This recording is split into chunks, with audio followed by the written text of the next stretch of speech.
balancing a camera. We're going to get to that. And to start, I'm going to do a GH4 with a 12-35. This is pretty much everybody's lens right here, very common lens for the GH4. So we're going to try that. And just kind of looking at it, it looks like it's going to take a little work, so this might take me a little while. It is not 100% toolless. You'll need a hex tool for a lot of this stuff actually. Even for adjusting the yaw, we'll still need a hex tool. The roll will need a hex tool. The bottom base here to raise the camera up is going to need a hex tool. There are knobs here to fine tune the balance of the pitch axis. I think that's the only one that doesn't need a tool. All right, so to get it on here, we're going to have to, yeah, actually this frame too can be pushed forward or back depending on the camera that you're using. And that will determine your pitch, whether it falls forward or falls back. So let me see. The first thing I'm gonna do is I'm gonna take this bar out completely and try to get this balanced as best as possible without this top frame, because I think that's gonna be the easiest way for me. So let me take this off.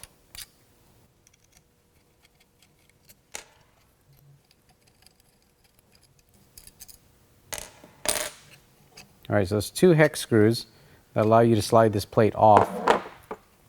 Now what we're going to do is we're going to get the camera, just kind of try to balance out this camera as best as we can on this plate. There is no quick release plate here, and you can't physically move the camera left or right on the stage. So your camera body really has to fit in between this frame because there's no left or right movement.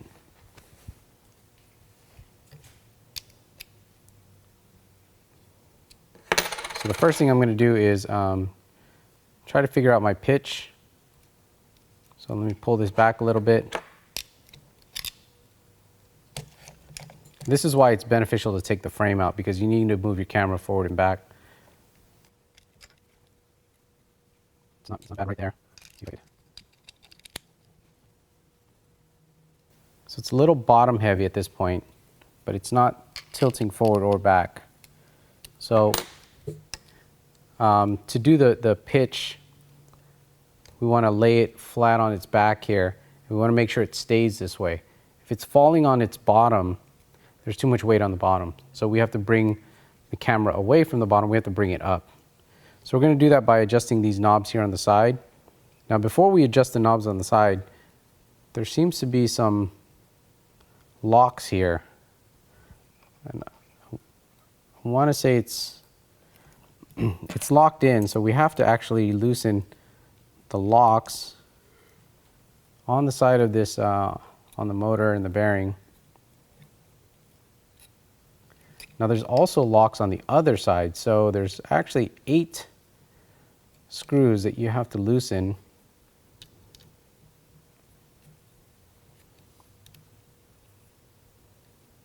Now that's just loosening it up. Now let's turn this and see if we can bring this up.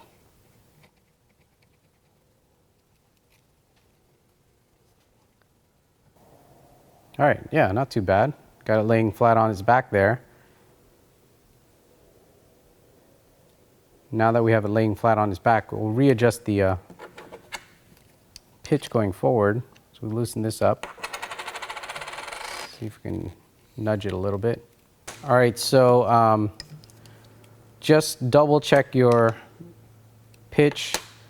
Let's see. So I got this kind of sitting back. I also have this so it's not falling forward or back. So I think my pitch is set up here. Maybe a little off. No, it looks okay. It looks okay. So it's probably going to be okay like that. And now just go back and lock down the 8 screws here on the pitch and on the motor here. So there are 8 screws, so you don't have to really make them super tight. Don't strip your bolts out. just have to tighten it up a little bit because there's 8 of them, so it's going to hold really well. All right, now we can put this frame back on in here, and the frame will help us figure out how far in we need to push this frame now that our camera's balanced. If this frame was in here and locked down, it would be really difficult to do. All right, well, one of the things is I can't put the frame on without taking off the lens. So after you balance with your lens, take your lens off, then install your frame. Okay. And we can put our bolts back onto our frame here. All right.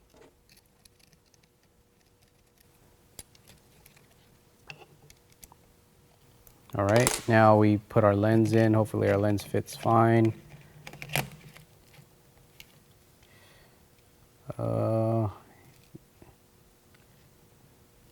Yeah, that doesn't work out very well.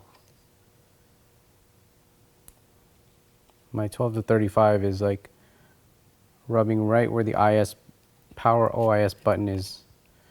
So I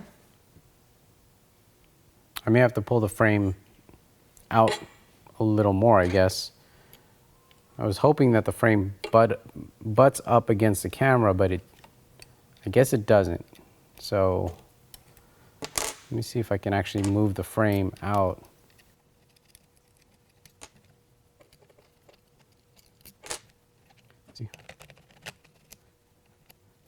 All right, in order for this frame to work with this lens, I'm gonna have it sit out over here.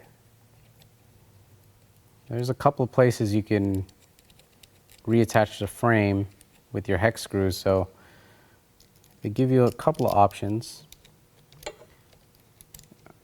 You could probably fly without this frame, but I guess it's there just to make it a little bit more rigid and prevent your camera from twisting on the frame, which if your camera shifts on the frame, it will throw your entire balance off.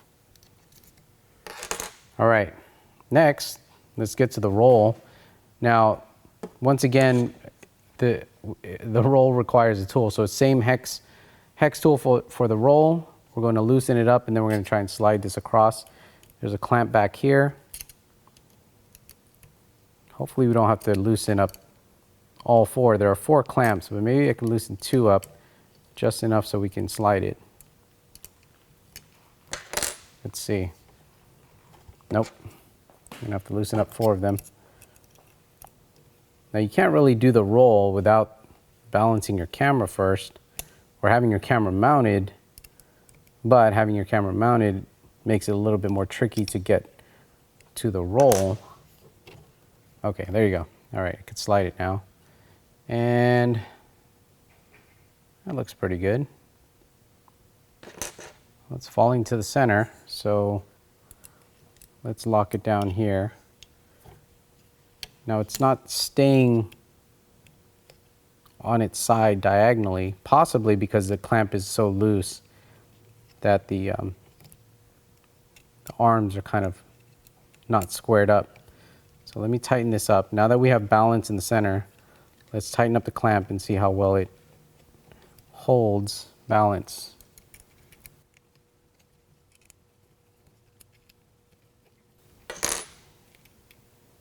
Okay. Yeah, okay.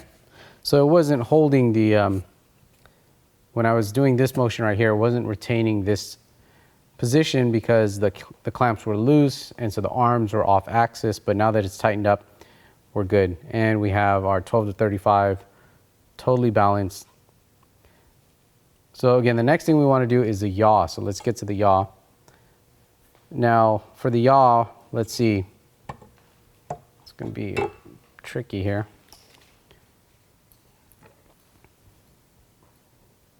Actually, the yaw looks pretty good. Looks pretty balanced where we're at. I'm guessing we should be good at this point to boot this guy up. All right, so let's boot it up here on the side. Again, your power button's over here. Profile 1, let's see. Profile 1 is following on the tilt, also following on the pan.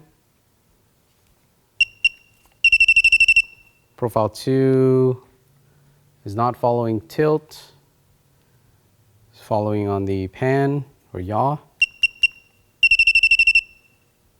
3 has no follow on tilt and no follow on the yaw. It seems to be working pretty good. Look how stable this guy is.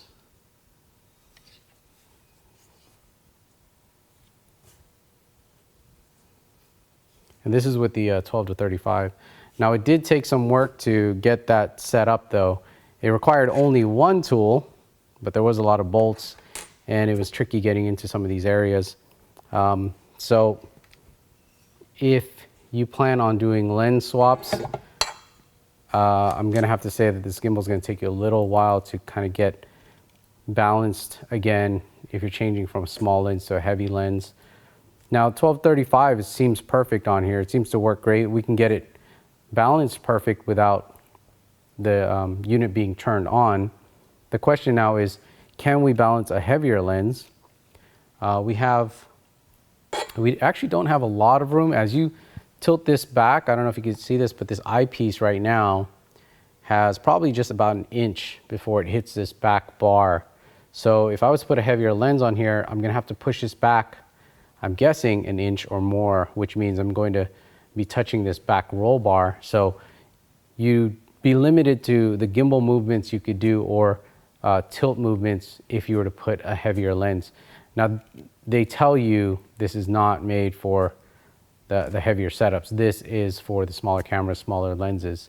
But some guys are asking, is it even possible to mount something like this Rokinon 35 without even trying? I'm gonna say no. You're gonna wanna stick to the smaller lenses, 12 to 35. Obviously, my favorite for GH4 is this 7.5 millimeter fisheye, which you could defish. So I'm pretty sure this is gonna work well on here, so that would be great. I'll try a few more things. Probably in the next video, I'll do the Sony a7S, and I'll see what kind of lenses I can put on there, because the Sony a7S doesn't really have the same tiny lenses like this when you're adapting for Canon.